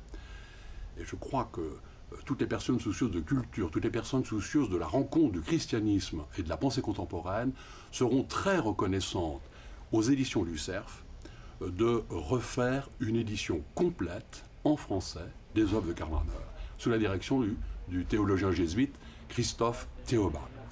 En commençant par le traité fondamental de la foi, une œuvre, comme son nom l'indique, qui présente systématiquement l'unité de la foi chrétienne, une œuvre majeure, qui est devenue un classique. Le cardinal Ratzinger dit que c'est une source d'inspiration. En même temps, existence presbytérale, donc sur la théologie du ministère, avec en particulier le texte fameux « Serviteur du Christ ». Et cet ensemble plus accessible montre bien quelle était l'intention de Karl Rahner, qui déclarait qu'il faisait de la théologie en vue de l'annonce de l'Évangile, pour la pastorale, pour la prédication. Si vous voulez aussi connaître Karl Rahner, vous pouvez prendre 2 livres de la collection Jésus et Jésus-Christ, Aimer Jésus, présenté justement par Christophe Théobald, ou la Christologie de Karl Rahner, par Evelyne Maurice, qui fait partie aussi des artisans de cette réédition. Si vous voulez juste un petit texte, une petite plaquette pour goûter un peu à la pensée, à la manière de faire de Karl Rahner, prenez un livre, petite plaquette chez Salvatore qui s'appelle « Qui est ton frère ?» Et enfin, mais c'est mon conseil le plus insistant, si vous voulez entrer dans la pensée, une pensée quand même un peu ample, qui mérite un peu d'initiation, prenez le livre du père Sesboué, consacré à Karl Rahner au cerf. Comme toujours avec le père Sesboué, c'est clair, c'est précis, c'est pédagogique, c'est magistral. Et je vous le demande, pourquoi renoncerait-on à une telle occasion d'aller à la rencontre d'un des plus grands esprits du XXe siècle? Merci Jean-François. Nous allons avoir l'embarras du choix ce soir, parce qu'avec tous ces livres magnifiques présentés, ce qui nous montre aussi que nous vivons dans un pays magnifique, on peut lire, se cultiver, c'est une grande chance, c'est vrai, quand on voit la situation dans beaucoup de pays qui ne sont pas très loin de la France, et ça, c'est une chance de pouvoir, à travers ce genre d'émission, le goûter. Marie-Hélène Duparc-Locmaria, vous présentez un livre « Tant souffrir et tant aimer » selon Etty Hillesum, donc chez Salvator, préfacé par Didier Decoing. Et Didier Decoing, donc cet écrivain, a cette phrase lapidaire dans l'introduction à propos de Etty Hillesum: une femme qui accroche des mots d'amour et de joie aux épines des barbelés. Alors, qui était Etty Hillesum?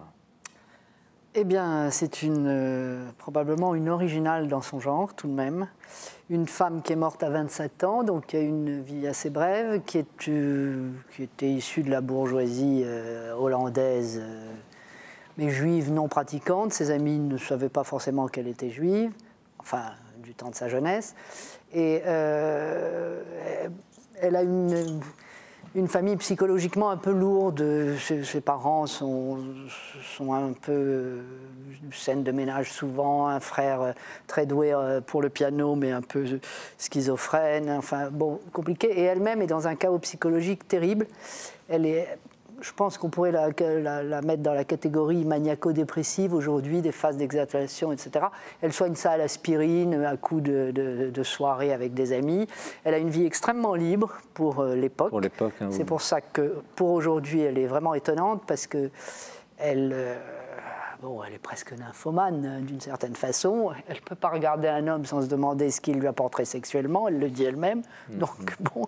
Et elle rencontre tout à fait banalement un juif allemand réfugié à Amsterdam qui, après une carrière assez réussie dans les affaires, se passionne pour le chant et la chirologie. La chirologie, c'est il fait de la psychologie à travers les lignes de la main, et il a certainement un charisme très particulier parce qu'il aide les gens. Et alors, il a tout un petit club de femmes autour de lui qui s'intéressent à tout ça, et elle le rencontre, et elle a une espèce d'histoire avec lui très forte, parce qu'il est un ami, il est un maître, et il l'aide à découvrir en elle Dieu. Et il la remet d'aplomb, il la sort de son chaos. Donc, moi j'ai été très séduite par ce livre que j'ai lu par hasard en 1994 et qui ne m'a plus jamais quittée, parce qu'elle tient un journal à partir de ce moment-là qui dure 2 ans, puisque de 1941 à 1943 où elle meurt, et elle raconte vraiment au jour le jour toute cette histoire, toute cette liaison, qui est son terreau, à travers lequel elle a une trajectoire spirituelle absolument fulgurante, qui est presque centrée sur le mois de juillet 1942 d'ailleurs, où tout elle découvre. Donc un an avant sa mort, quasiment. 1 an avant sa mort et un an après avoir découvert ce Julius Speer, puisque c'est son nom. Et donc, elle est assez extravagante, cette femme, parce que moi, comme image, je dirais un diamant étincelant. On peut comprendre énormément de choses à travers ce qu'elle dit. Alors, il y a des gens qui... Excusez-moi, oui. Ça se termine très mal, parce que là, vous décrivez... Oui, non, mais ça, bien sûr. Vous décrivez, parce qu'il y a le cœur, l'amour, elle est barbelée. Quand on est juive de cette époque, ils ont tous été raflés. La plupart ont été emmenés à travers le camp de Westerbork, qui était un camp de transit. Ils ont tous fini à Treblinka, ou Auschwitz surtout. Et donc, bon, elle Mais sa préparation intellectuelle, spirituelle, psychologique Alors sa l'a aidé préparation... à vivre ce calvaire de manière très particulière. Je ne dirais pas comme ça. Je dirais que bon, sa formation, c'était une intellectuelle. Elle suivait des cours de russe, elle avait fait du droit, etc. Elle était très cultivée. Elle se passionnait pour les poèmes de Rilke, Jung. Elle était très lectrice de Jung, etc. Mais c'est vraiment ce Spire qui la met dans un itinéraire spirituel qui est à elle, qui est vraiment particulier, qui est le sien, et qui est tellement particulier qu'il est universel. Ça, c'est une chose qu'on dit souvent, et qui est vrai, je pense. Et donc, cette espèce de trajectoire fulgurante lui fait découvrir que la vie est belle et bonne, c'est sa phrase, son leitmotiv. Et franchement, quand on voit son quotidien, on se dit que la vie n'est pas belle et bonne à ce moment-là. Elle arrive à le dire. Mais ça lui sort d'elle, c'est une louange. Malgré tout ça, malgré ce malheur, cette misère, etc., la vie est belle et bonne, et je le sais, je le sens, etc. Donc elle revient à dire ça tout le temps. Est-ce que c'est en cela que ce livre est actuel et qu'au fond, vous avez voulu faire ce qui est plus qu'une biographie, un essai autour de ce cheminement? Moi, je ne suis pas écrivain, je ne suis pas grand-chose, je n'ai rien voulu faire, j'ai juste... Un livre quand même. Oui, mais c'est tout à fait un hasard si j'ai fait ce livre, parce que j'ai fait une thèse de théologie à travers elle, sur le sens de la souffrance. Et quand j'ai soutenu ma thèse, le directeur des études m'a dit que j'étais seulement digne d'être docteur, sauf si je publiais. Alors cette dignité m'a agacée et je me suis sentie obligée de faire un livre. Mais je ne l'aurais peut-être pas fait de moi-même. Mais, en attendant, vous rendez au grand public voilà, ce trajet. Ce que je trouve passionnant, ce qui m'avait passionné et accroché tout de suite quand j'ai lu ce livre, je me suis dit, pour la première fois, j'entends parler de la souffrance d'une manière inédite, qui a un sens et qui n'est pas du pieux, mon Dieu, je vous l'offre, machin, et tous ces trucs dont on nous a seriné. Est-ce qu'il n'y a pas... Quand même un risque de... Enfin, pas un risque, mais souffrance, on n'est pas loin du dolorisme. Ah oui, non, alors là, tout sauf doloriste. Tout sauf doloriste. La souffrance, elle n'aime pas ça. Elle n'aime pas ça, mais elle en fait quelque chose. Non, elle n'est pas doloriste, je le dis à un moment, j'écarte. Elle n'est pas doloriste, non, ça, non, dans ma thèse, j'ai fait 10 pages contre ça, non, elle n'est pas doloriste. Alors, c'est tout ce que j'ai essayé d'expliquer dans ce livre, comment elle traite la souffrance. Alors, il y a sa souffrance personnelle, qui est une souffrance psychique, parce qu'elle est dans son espèce de chaos, là. Bon, alors ça, sa relation avec ce Spire la remet d'aplomb et elle se soigne. C'est une forme de psychothérapie. Hein, bon, clair et net, voilà. Donc ça, elle le traite. Et ensuite, la souffrance du malheur qui lui tombe dessus, qu'elle n'a pas pu éviter, qu'elle aurait eu du mal à éviter, qu'elle n'a pas voulu éviter finalement, eh bien ça, elle a une façon à elle de le traiter, enfin je dis le mot traiter, parce que bon, c'est de l'accepter. Et alors, son acceptation, justement, lui permet de se décentrer, de se recentrer sur Dieu. Et elle le dit dès le début, chaque fois que j'affrontais une épreuve, elle se transformait en beauté. Donc, elle ne subit pas en ployant le dos, ce qui est souvent une tendance de l'être souffrant. Il endure, il attend que ça passe, il se met en boule. Et en général, on en crève de ça. Elle le prend à pleine main en disant « c'est ma vie souffrante que j'aime ». J'aime la vie, même si elle est souffrante. C'est la mienne. C'est en quelque sorte la première étape. On a l'impression qu'il y a plusieurs déclics. Il y a d'abord... je ne sais pas s'il y a plusieurs déclics. C'est-à-dire déclics pour la façon de souffrir Non, dans la façon dont elle, justement, assume cette souffrance. On a l'impression qu'elle découvre, au fond, pourquoi cette souffrance. Et elle se dit qu'il y a quelque chose, c'est dans sa vie, elle l'accepte. Puis après, on a l'impression qu'au lieu de haïr cette souffrance, haïr les autres qui la font souffrir, elle essaie de les aimer, et ainsi de suite, et elle monte. Moi, je trouve que tout se passe en même temps, parce que les autres, elle parle de la haine, et Dieu sait qu'ils peuvent être dans la haine, puisqu'ils sont persécutés par les nazis, les Allemands, etc. À un moment, dans cette maison dans laquelle elle vit, elle est intendante de cette maison qui est un veuf, qui est d'ailleurs son amant. Bon, et il y a une servante qui est allemande. Alors elle dit très bien au début, pour me défouler, comme les autres, je disais du mal des Allemands, et la pauvre Käthe n'aimait pas ça, forcément. Et puis je me suis rendu compte que ça servait à rien, que la haine ne sert à rien, est improductive. Ça, elle a une façon très matérialiste de dire que ça sert à rien de haïr. Et puis, du fait de la souffrance, elle dit, mais tout le monde souffre, l'Allemand aussi souffre. Et alors elle donne un exemple d'un Allemand rencontré dans la rue par quelqu'un, et le fait qu'il parle et qu'il donne 3 carottes et 2 pommes de terre ou je sais pas quoi, il voit un visage dans l'ennemi, et voir un visage dans l'ennemi fait qu'on ne peut plus le haïr.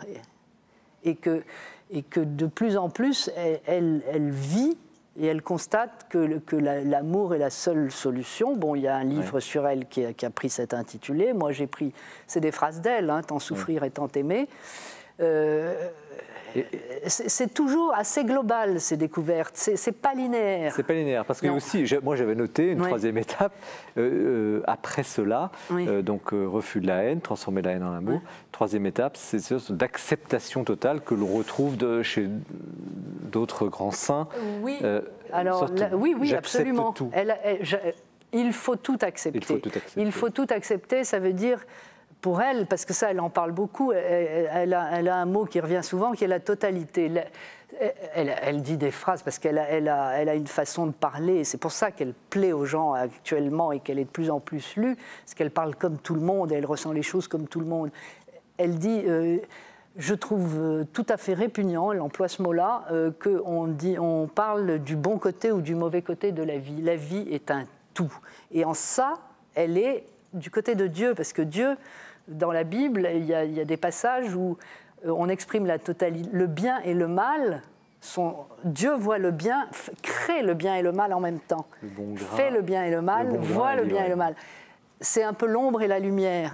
Et elle dit, on ne comprend rien si on voit qu'un truc. Donc si je vois que la souffrance, je la prends comme un tout de la vie qui est ma vie, etc.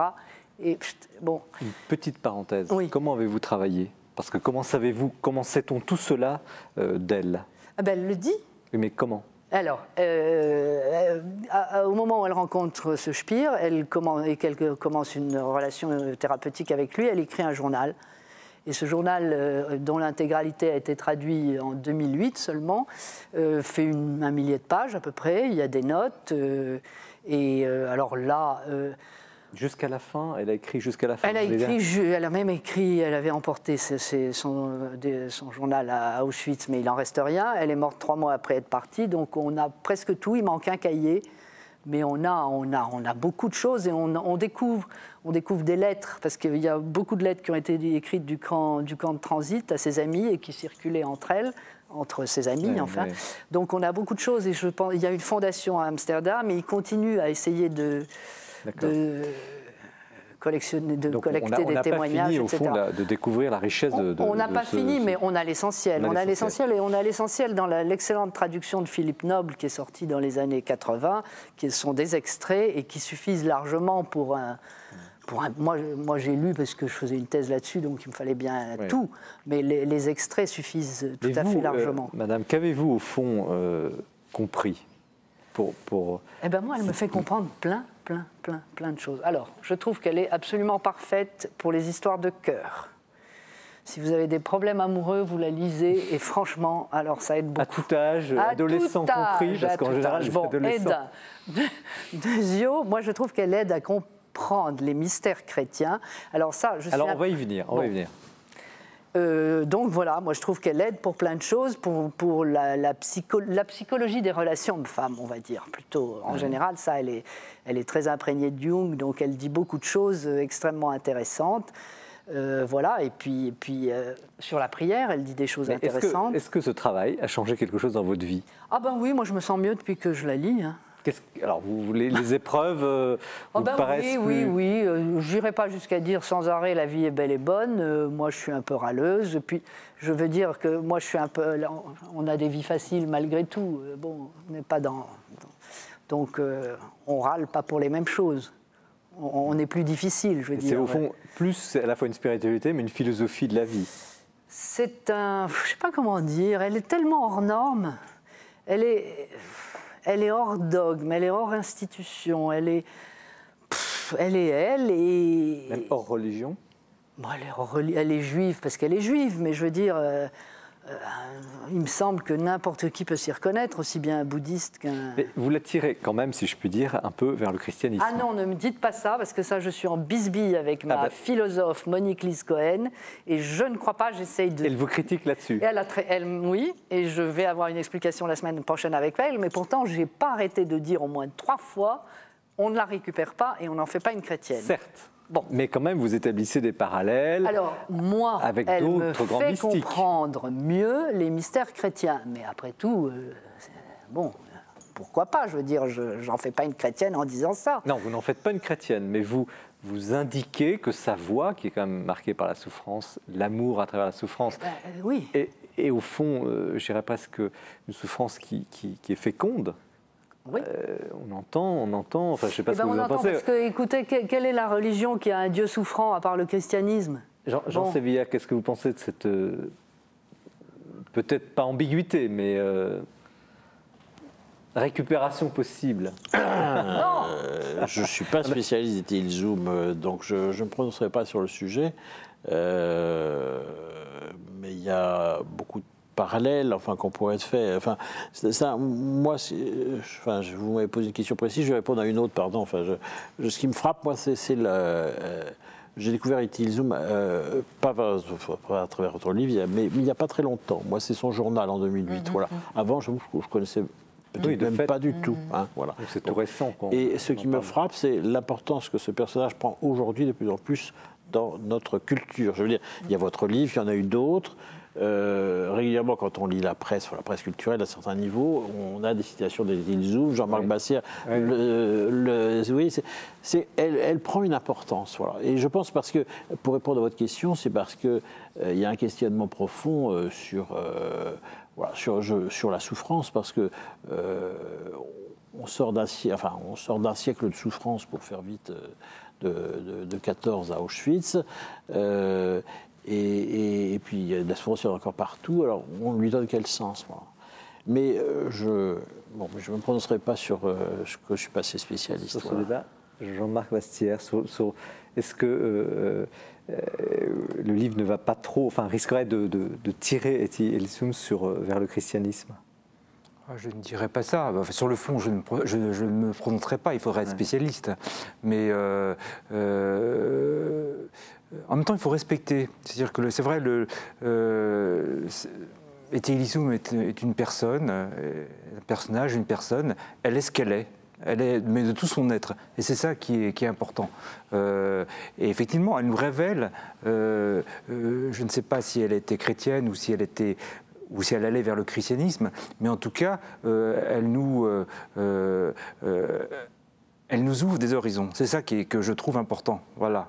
Et y compris à nous, catholiques, y compris lors de cette rencontre avec le prieur de la Grande Chartreuse, son compatriote, Don Marcelin, elle nous ouvre des horizons sur la souffrance, sur effectivement la transformation des souffrances amoureuses, comment se tourner, voilà, ce désir d'aimer vers autre chose. Comme quand on se casse, on peut se casser le cœur et les dents sur des relations satisfaisantes. Et ben, elle nous apprend à aller comment dépasser tout cela. Et en cela, c'est c'est pas par hasard si on parle d'elle. Je pense qu'elle nous apporte quelque chose. C'est pas un phénomène de mode. Elle nous apporte quelque chose d'important. Et est-ce qu'elle avait eu quand même des contacts avec le christianisme? Pas du tout. Bien sûr que oui, puisque son spire là lui fait lire les évangiles, qui sont ses livres de chevet, c'est la Bible, y compris le Nouveau Testament, Rilke, Jung, et puis des ouvrages russes, puisqu'elle traduit, etc. Mais à un moment, elle le dit elle-même dans son journal, elle est sur la lande à Westerbork, elle discute avec un de ses copains, qui lui dit politique, etc. et tout, et puis elle lui dit quelque chose, elle lui dit de toute façon, il n'y a que l'amour, Saint Paul, etc. Et lui, la regarde d'un air absolument effondré en lui disant « Mais écoute, ce que tu me dis là, le christianisme le dit depuis 2000 ans ». Et elle lui répond « Et alors ? Et pourquoi pas ?» Donc elle n'a rien contre. Mais je veux dire, elle est au-delà, de toute façon, au-delà, au sens propre du terme. Elle sait qu'elle va être exterminée et que son espérance de vie est limitée. Elle est en dehors d'histoires de conversion et de choses comme ça. Elle est en dehors. C'est en dehors, hors sujet. Est-ce qu'on peut parler d'une science de la croix qu'elle aurait d'une certaine manière, nourrie? Ça, c'est un théologien qui dit ça. Elle parle d'un art de souffrir. Alors, art de souffrir, eh ben, c'est que la souffrance, il faut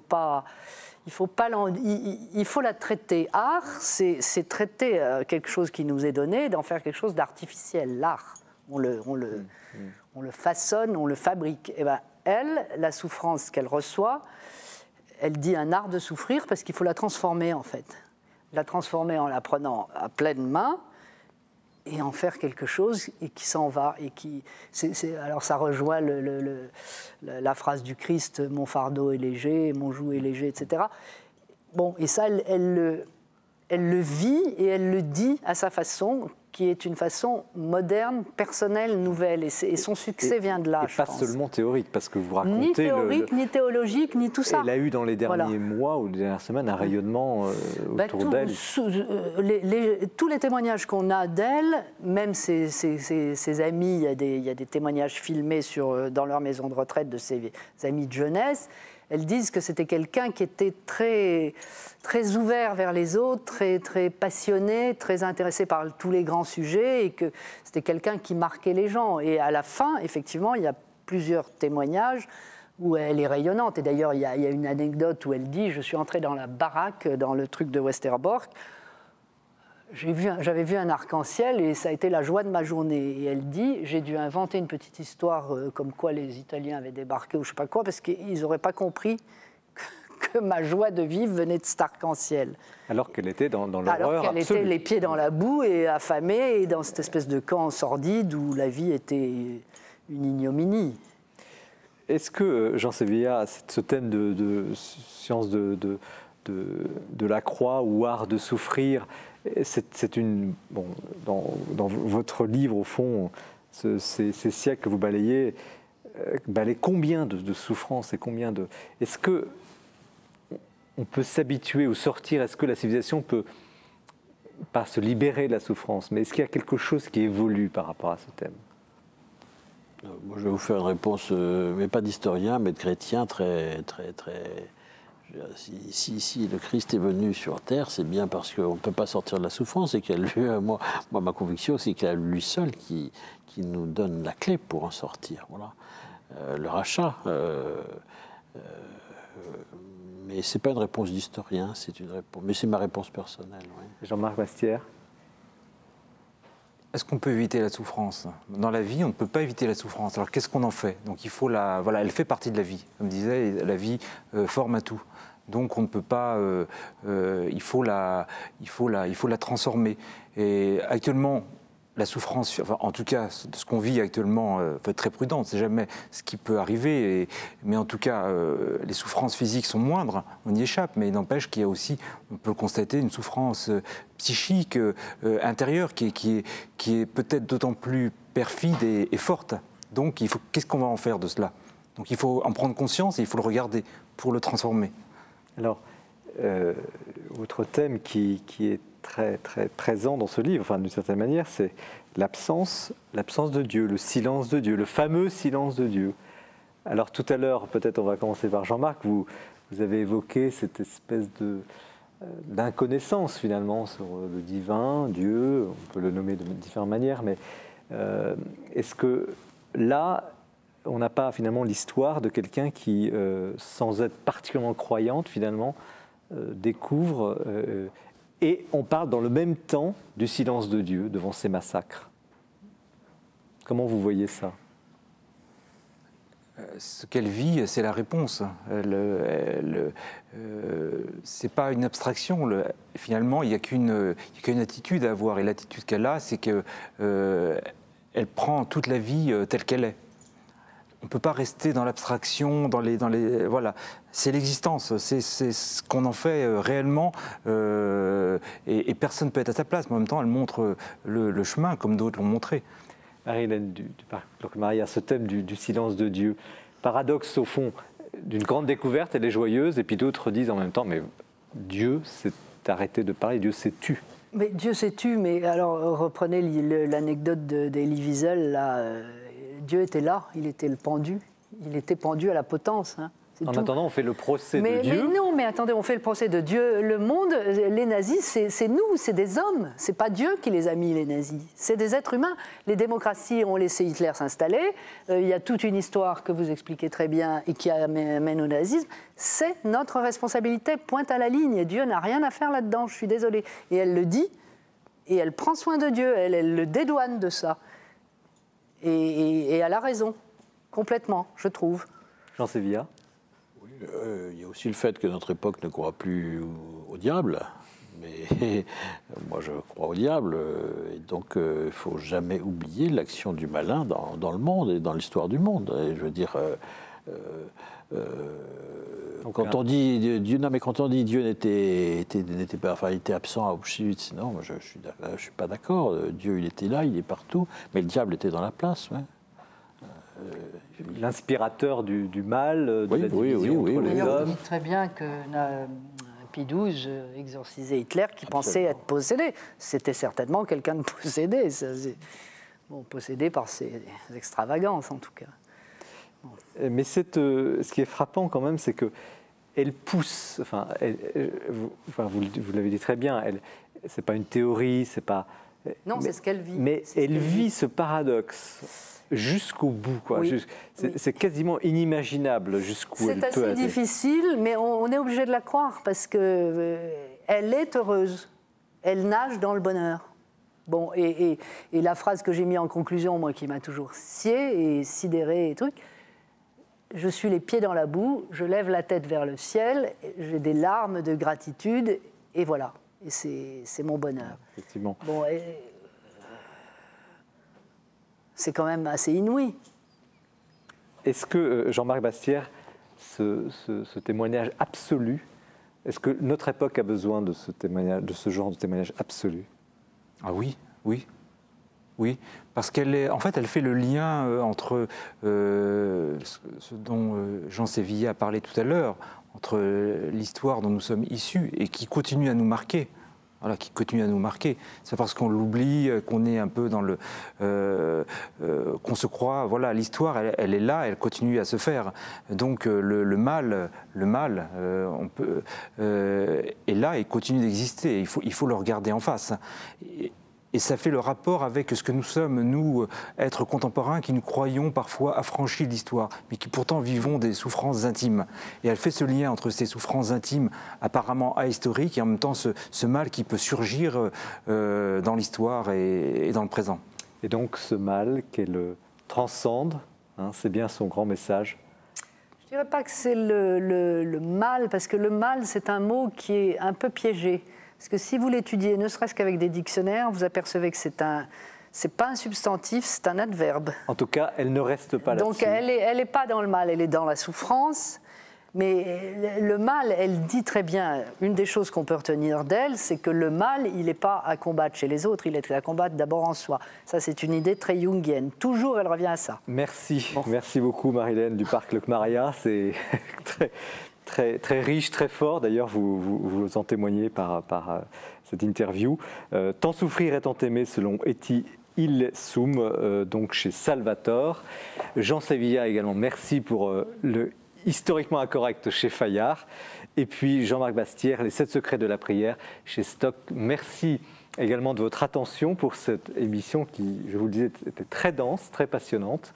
Vous pouvez bien sûr la retrouver sur les 3 sites Jour du Seigneur, KTO et puis La Procure. Et puis nous aurons la joie de nous retrouver dans un mois. Très bonne soirée à vous. Au revoir.